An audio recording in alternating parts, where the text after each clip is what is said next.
Alas 5 ng umaga, naghahanda na tayo bumiyahe. Nag-aantay na lang tayo na pasukan tayo ng booking. Medyo natagalan, kaya ito, inabot na tayo ng liwanag, saka tayo pinasukan. Punong pasahero dito lang sa amin, kaya malapit lang ang pick up. Saglit lang naman ang biyahe, kasi from North Caloocan to Novaliches lang naman.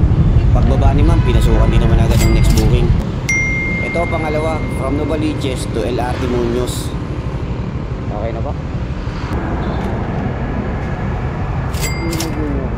At ang sumunod naman, condominium ng pickup. Basta condominium, matik to. Di niya alam, sanay na ako mag-antay. 6:12 AM na, ang booking natin sa okay naman ang biyahe ngayong araw. Hindi naman gaano traffic ang kalsada.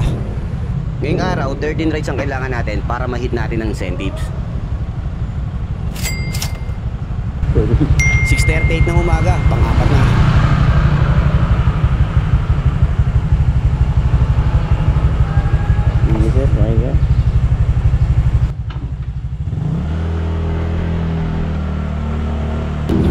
Papunta pa lang tayo sa drop-off, pinasukan agad tayo.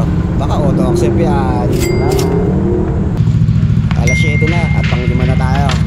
Sana ganito, araw-araw. Yung tipong sunod-sunod yung booking.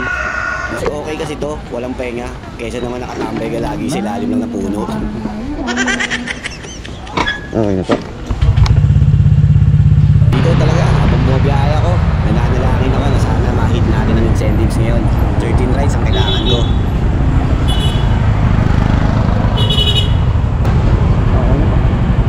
Salamat po. 7:23, pang-6 na. Meron daw alam daan si ma'am, kaya yun na lang ang dadaanan namin. Mas okay na to, kasi mas kabisado niya.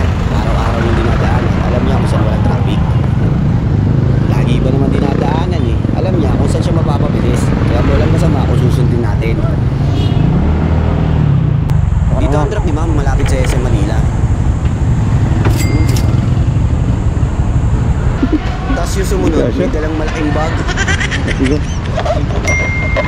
Okay na naman. 7:38 ng umaga, pang-7 na. Apa?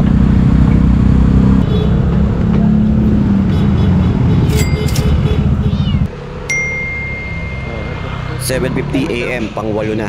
Tingin ko kaya natin ma-hit yung incentives. Okay po. Very good.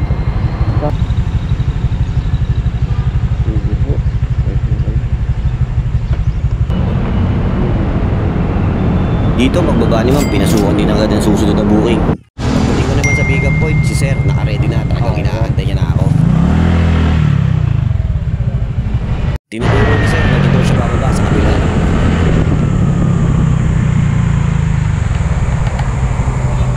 Okay, sir. Tama. Hey, po.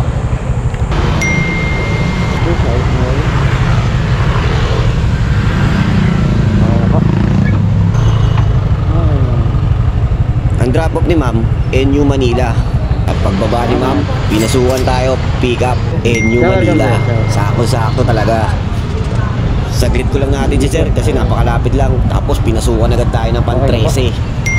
Sa mga oras na to, sureball na. Hit ko na yung incentive. Yun yung AM incentive sa 5 AM to 10 AM.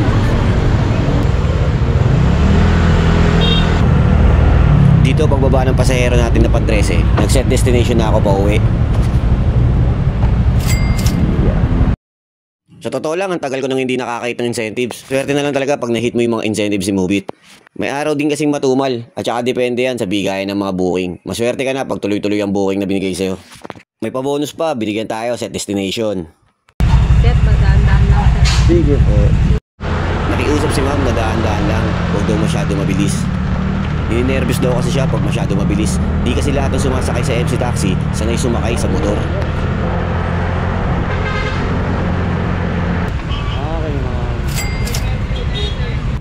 Pinasukan na pa tayo kahit malapit na tayo sa bahay. Deparo to SM Caloocan.